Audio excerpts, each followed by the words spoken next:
Hello friends, आज हम लोग क्लास 12 के लिए सोशियोलॉजी समाजशास्त्र का मोस्ट इंपॉर्टेंट बीपीआई के सब्जेक्टिव क्वेश्चन को देखेंगे, जो कि आप लोग एग्जाम के लिए काफ़ी इंपॉर्टेंट है। यहाँ से बहुत सारे ऑब्जेक्टिव क्वेश्चन आपके एग्जाम में पूछे जाते हैं और बहुत सारे क्वेश्चन ऐसे भी हैं जो आपके एग्जाम में पूछे जा चुके हैं। उन सभी क्वेश्चन को एक एक करके इस वीडियो में देखेंगे। किसी भी क्वेश्चन का आंसर आप लोगों को पता होता है तो अपने आंसर को भी कमेंट बॉक्स में देते हुए चलेंगे। इससे क्वेश्चन आप लोगों को जल्दी से याद हो जाएंगे। आज का पहला क्वेश्चन आता है, सोसाइटी नामक पुस्तक का रचयिता कौन है। यानी कि सोसाइटी नामक जो पुस्तक है उसका रचयिता कौन है। बहुत ही इंपॉर्टेंट क्वेश्चन है, इसको याद कर लीजिएगा। तो सोसाइटी नामक जो पुस्तक है इसका रचयिता है आपके मैकाइवर एवं पेज, यानी कि ऑप्शन नंबर ए मैकाइवर एवं पेज जो है। ऑप्शन नंबर ए ये जो है आपके सोसाइटी नामक पुस्तक के रचयिता हैं। ये क्वेश्चन काफ़ी इंपॉर्टेंट है, इसको आप लोग ध्यान में रखिए, काफ़ी इंपॉर्टेंट है। 2 नंबर क्वेश्चन आता है, किसने सीमांत मानों की अवधारणा दी है। किसने जो है सीमांत मानों की अवधारणा दी है, तो किसने दिया था, तो वो दिए थे आपके जॉनसन ने। किसने दिया था, तो जॉनसन जो है ऑप्शन नंबर डी, इन्होंने जो है सीमांत मानों की अवधारणा दी थी। ऑप्शन नंबर डी सही आंसर हो जाएगा। 3 नंबर क्वेश्चन आता है, सामुदायिक विकास योजना का मुख्य उद्देश्य निम्नलिखित में से क्या था। यानी कि सामुदायिक विकास योजना का जो मुख्य उद्देश्य था वो क्या था। यह क्वेश्चन आपके एग्जाम में बहुत बार आया हुआ है, आप लोग देखते हुए चलेंगे। तो उनका जो मुख्य उद्देश्य था गाँवों का सर्वांगीण विकास, यानी कि गाँवों का जो है सर्वांगीण जो है इनका विकास करना, ये सामुदायिक विकास योजना का मुख्य उद्देश्य था। ऑप्शन नंबर डी आपका सही आंसर है। अगला क्वेश्चन देखिए 4 नंबर, ग्रामीण एवं नगरीय समुदाय को पृथक करने का मुख्य आधार है।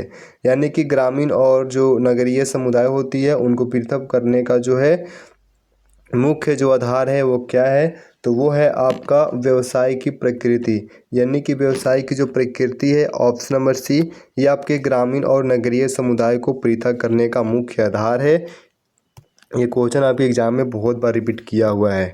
5 नंबर क्वेश्चन आता है, राष्ट्रवाद का अर्थ है। राष्ट्रवाद का अर्थ जो है वो क्या होता है, तो राष्ट्रवाद का अर्थ होता है आपका इनमें से कोई नहीं। यानी कि देखिए ऑप्शन नंबर ए आता है आपका सामान्य सामाजिक पृष्ठभूमि, ये भी नहीं होगा। बी आता है सामान्य जातीय पृष्ठभूमि और सी है सामान्य भौगोलिक पृष्ठभूमि। तो राष्ट्रवाद का जो अर्थ होता है इनमें से कोई नहीं होता है, तो सही आंसर हो जाएगा ऑप्शन नंबर डी। अगला क्वेश्चन देखेंगे 6 नंबर, भारतीय समाज में सामाजिक स्थिरीकरण का बुनियादी आधार क्या है। भारतीय समाज में सामाजिक स्थिरीकरण का जो बुनियादी आधार है वो क्या है, तो वो है आप लोगों का जाति। क्या है, तो जाति जो है ये आपके भारतीय समाज में जो है ये स्थिरीकरण का बुनियादी आधार है, जिसके आधार पर, जाति के आधार पर ये किया जाता है। ऑप्शन बी सही आंसर हो जाएगा। अगला क्वेश्चन आता है 7 नंबर, उपनिवेशवाद की सोच का प्रतिफल है। उपनिवेशवाद किस सोच का जो है प्रतिफल है, तो ये किस सोच का प्रतिफल है, तो ये है आपके समाजवाद का। यानी कि उपनिवेशवाद जो है ये आपके समाजवाद सोच का प्रतिफल है। ऑप्शन नंबर बी सही आंसर हो जाएगा। 8 नंबर क्वेश्चन आता है, समाज शास्त्र का जनक कौन है। समाज शास्त्र का जो जनक है वो कौन है, काफ़ी इंपॉर्टेंट क्वेश्चन है। इसको आप मिस कर देंगे तो बहुत सारे क्वेश्चन आपके एग्जाम में छूट जाएंगे। समाज शास्त्र का जो जनक है वो कौन है, तो वो है आपके काफ्ट। देखिए काफ्ट जो है ये आपके समाज शास्त्र के जनक है। ये क्वेश्चन देखिए कितना बार रिपीट किया हुआ है आपके एग्जाम में। ऑप्शन नंबर बी सही आंसर हो जाएगा। 9 नंबर क्वेश्चन आता है, भारत के किस विश्वविद्यालय से समाजशास्त्र की पढ़ाई शुरू हुई थी। भारत के किस विश्वविद्यालय से जो है समाजशास्त्र की पढ़ाई शुरू हुई थी, तो ये शुरू हुई थी आपके बम्बई विश्वविद्यालय। Option number A, option number A, यानी कि भारत के जो है बम्बई विश्वविद्यालय से ही समाजशास्त्र की पूरी पढ़ाई जो है शुरू की गई थी। ऑप्शन नंबर ए आप लोगों का सही आंसर है। 10 नंबर क्वेश्चन आता है, क्रिप्स योजना कब प्रारंभ हुआ था। क्रिप्स जो योजना है वो कब प्रारंभ हुआ था, तो ये प्रारंभ हुआ था आपके 1942 में। ऑप्शन नंबर ए 1942 में क्रिप्स योजना शुरू हुई थी। ऑप्शन नंबर ए सही आंसर है। 11 नंबर क्वेश्चन है, समाजशास्त्र की उत्पत्ति किस भाषाओं से हुई है। समाजशास्त्र की जो उत्पत्ति है वह किस भाषाओं से हुई है, तो इसकी उत्पत्ति जो है लैटिन एवं ग्रीक भाषा से हुआ है।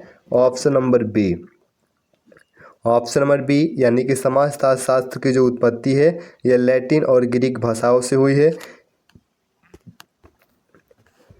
अगला क्वेश्चन आता है 12 नंबर, सोसाइटी इन इंडिया किसने लिखा है। सोसाइटी इन इंडिया जो है किसने लिखा है, मोस्ट इंपॉर्टेंट क्वेश्चन है, आपके एग्जाम में आ सकता है, इसको ध्यान में रखिएगा।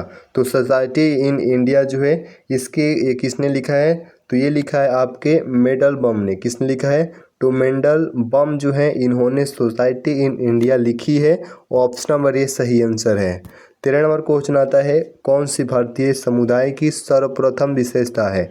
कौन सी जो है भारतीय समुदाय की सर्वप्रथम विशेषता है, तो वो है आपके अनेकता में एकता। अनेकता में एकता, ऑप्शन नंबर बी, अनेकता में एकता जो है ये भारतीय समुदाय की सर्वप्रथम विशेषता है। ऑप्शन नंबर बी सही आंसर है। 14 नंबर क्वेश्चन आता है, मानव समाज एवं संस्कृति का इतिहास कहाँ से शुरू होता है। मानव समाज एवं संस्कृति का जो इतिहास है वो शुरू होता है गाँवों से। कहाँ से शुरू होता है, गाँवों से शुरू होता है। ऑप्शन नंबर ए सही आंसर हो जाएगा। 15 नंबर क्वेश्चन देखिए, भारतीय समाज का विभाजन कई आधारों पर हुआ है, यह विभाजन ही कहलाता है। यानी कि भारतीय समाज का जो विभाजन है वो कई आधारों पर हुआ है, और इस विभाजन को क्या कहा जाता है, इसको बताना है, तो उसको कहा जाता है समुदाय। ऑप्शन नंबर ए समुदाय कहा जाता है। ऑप्शन नंबर ए सही आंसर हो जाएगा। 16 नंबर क्वेश्चन आता है, आर्थिक आधार पर समाज कितने वर्गों में विभक्त है। आर्थिक आधार पर जो समाज है वो कितने वर्गों में विभक्त है, तो यह विभक्त है आपके 3 वर्गों में। कितने वर्गों में, तो 3 वर्गों में विभक्त है। ये क्वेश्चन काफ़ी इंपॉर्टेंट है, इसको आप लोग ध्यान में रखिएगा। 17 नंबर क्वेश्चन आता है, उपनिवेशवाद का संबंध है। उपनिवेशवाद का जो संबंध है वह किससे है। इसका जो संबंध है आपका किससे हो जाएगा, तो साम्राज्यवाद से हो जाएगा। किससे हो जाएगा, तो साम्राज्यवाद से आपका संबंध हो जाएगा उपनिवेशवाद का। ऑप्शन नंबर डी सही आंसर है। 18 नंबर क्वेश्चन आता है, उपनिवेशवाद निम्नलिखित किस सामाजिक आर्थिक व्यवस्था की उपज है। उपनिवेशवाद जो है वो किस सामाजिक आर्थिक व्यवस्था की जो है उपज है, तो वो उपज है आपके पूंजीवाद का। किसका उपज है, तो पूंजीवाद का उपज है। Option number B. 19 number question, भारतीय समाज में पुरुषों की तुलना में स्त्रियों की संख्या क्या है।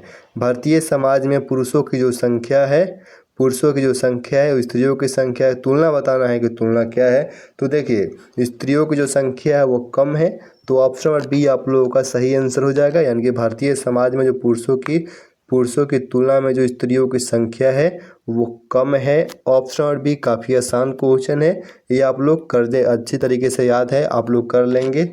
अगला क्वेश्चन आता है 20 नंबर, किसने कहा समुदाय सामान्य जीवन का एक क्षेत्र है। समुदाय जो है सामान्य जीवन का एक क्षेत्र है, ये किसने कहा था, तो ये कहा था आपके मैकाइवर एवं पेज ने कहा था। ऑप्शन नंबर ए मैकाइवर एवं पेज ने कहा था कि समुदाय जो है सामान्य जीवन का एक क्षेत्र है। ऑप्शन नंबर ए सही आंसर हो जाएगा। 20 क्वेश्चन आपके कंप्लीट हो गए।